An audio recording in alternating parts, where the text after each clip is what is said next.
Hello Pirates, and welcome to Unit 2 of the Post-PvP Refactor Base Clinic.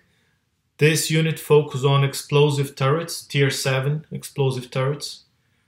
Before we get started, I suggest if you're confused about the overall workings of base design, watch Unit 1 to get the basics, and then just skip to whatever unit has the information you need. Like this one is about explosive turrets only. Again, my purpose here is to share knowledge, not to just simply give you a base planner design. If that's what you want, ask for it on the Base Designs Facebook page or your alliance, or just copy a base from the game. These are the three turrets we have. The CERBERUS 6, COLDSNAP 2, and the CATASTROPHIC MORTAR. For Tier 7 turrets, every one of the 6 damage types has 3 turrets, short, mid, and long range.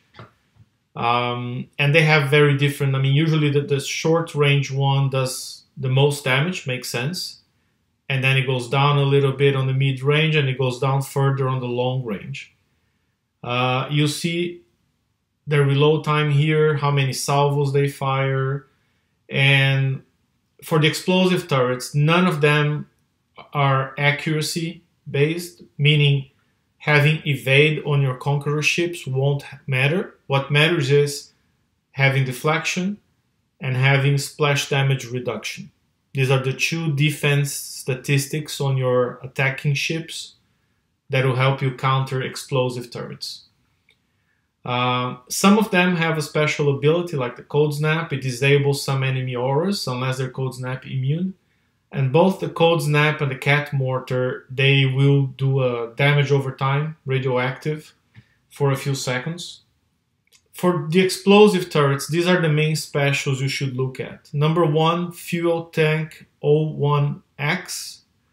This is the one that gives the most damage bonus to the turret, so you want it. And it also gives a lot of splash, which helps counter splash damage reduction.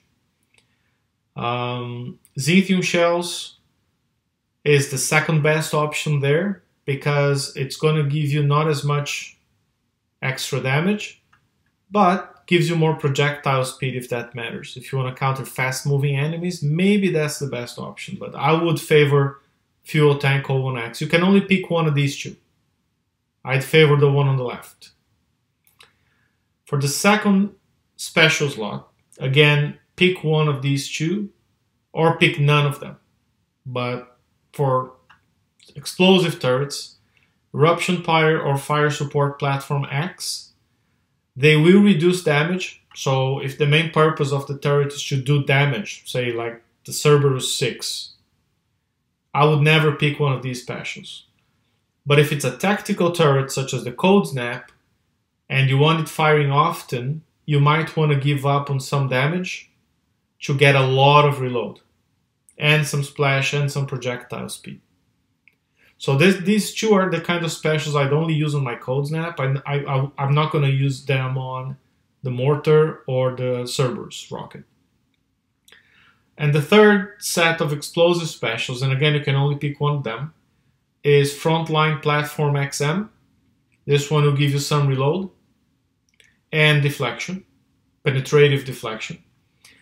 Or you can use the Frontline Platform ZU, which gives you 10% reload and 40,000 deflection, penetrative, ballistic, and explosive. So that's a fairly decent special to use.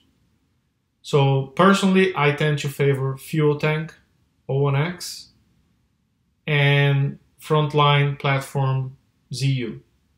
These 2, I like them, I use them a lot.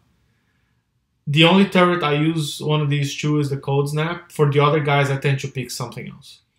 So, such as anti-stun specials. So for the third slot, maybe you want to consider something that won't let them get stunned and will give them some defense at the same time. Such as the Lead Panel 3. Gives you a lot of stun resistance, so if your turrets get pinched, they won't stay stunned for long. Also gives you 60,000 radioactive deflection. Or you can pick penetrative or explosive or ballistic. These are the 4 specials you can get, giving you stun resistance and some defense. And they're light, so it's a good choice.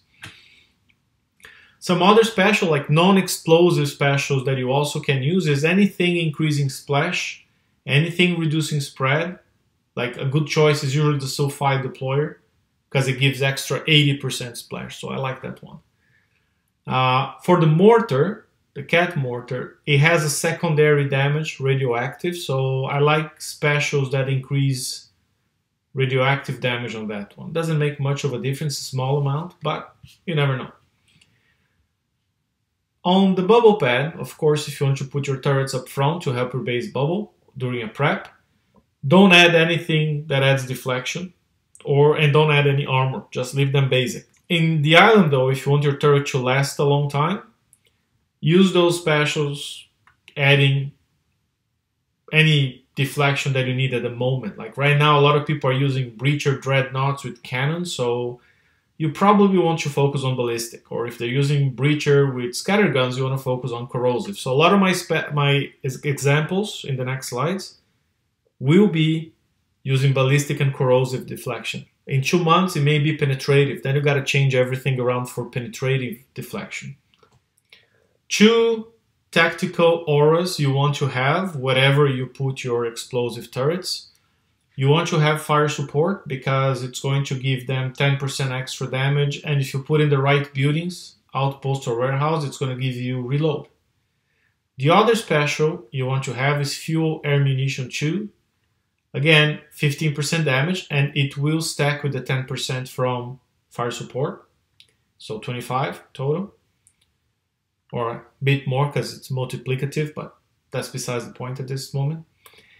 If you put it on an outpost or warehouse, the fuel air munition 2 will also give your mortar 10% chance of critical hits, and that's double the normal damage. 2 examples to get you started if you're confused and you don't know exactly what you put on them. Here are 2 cases. So here's one example for maximum damage using the CERBERUS Rocket 6. So AT transformer, O1X, sulfide deployer, and the one that gives you stun resistance and ballistic deflection. So this one gets a nice amount of 97,000 ballistic deflection, plus whatever it's getting from an overlay special, plus whatever it's getting from the armor, right? In this case, I have 1C, 1CO, so that's the total I'm getting here. This turret's nice because, again, it has EMP resistance. It can be outranged by the ships, though, because the range is just like 105, and most ships are 110 or 118. If you stack faction and aura bonuses, I'm using a Hoimi Horty turret damage calculator, and you can see it will deal 508,000 damage per pellet, per projectile. If you're using siege battery, divide that by 2. If you're not, the basic conquerors now have 45, so against 45%, you still get 279,000 damage getting through. So if it fires, it's gonna hurt. So it's good to spread it here and there. The other option is just to put one in the bubble pad. No armor, nothing increasing deflection. Pretty much all about damage, reload, and splash. Right? But low defense. This one will do a lot less damage, but still it's like about 100,000 if you have siege battery when you're attacking. So anything like with a explosive deflection of 60,000, 70,000 will still be hurt by this turret in your bubble pad. Here's the COLDSNAP 2. It's a mid-range turret, and primarily I don't use it for damage. You can see even on this setup on the left that does more damage than usual. You have only 128k. If you put the AT transformer, you get it up a little bit. And this is already with like aura bonuses, fuel air munition 2, fire support. It's still very low. The one on the right for a bubble pad setup does even less, so I'm not even putting it here. If you want to calculate, go on Wayne's turret calculator. Link is on the video description, and you can do it for any setup you can come up with. Some of these setups full of armors, they might require turret level 10. If you hit maximum power limit on level 9, just remove some of these armors. But again, it's there to disable auras that are not COLDSNAP immune. Okay, so I like having something in the middle in the island, covering as much of the channel as I can have it, and take it from there. It's a tactical turret, in my opinion, not a hurt the attacker kind of turret. Catastrophic mortar, long range. This is the normal damage they do. Okay, so you're gonna have like 80,000, or if you don't maximize it for damage, you're gonna have 67,000. But here I have AT transformer on both, splash damage, and here I'm using a radioactive special to buff the secondary damage. It also increases projectile speed, which is an extra gain, like by 75%. So I like this setup here on the left. You can use the setup on the right if you want anti-stun on it. This helps. So with faction bonus on the left, and if you put fuel, ammunition, and fire support, you can get it up to 44, or let's say 40k if somebody's using siege battery. And a critical hit, remember with fuel, ammunition, there's a 10% chance of critical hit. You're gonna get the 80k. Again, 80k damage will hardly damage most Conquerors, but there are some setups that I see coming with like 60k, 65k. Those will take some damage. I mean, this turret won't hurt them in one shot, but with a very long range, it will keep firing from very early on in battle, and that may compound and help you win. There's no real right answer how many of each you should have. As long as you have 4. You want to have 4 CERBERUS? Great. You want to have 4 mortars? Awesome. It all depends on your base setup. It all depends on your strategy, on what's on your guard. But this is what I use, like right now, and it may change tomorrow. I have 1 CERBERUS in the bubble pad with this setup doing 109,000 damage. I have a COLDSNAP covering the channel just for the field disabling thing, not much for the damage.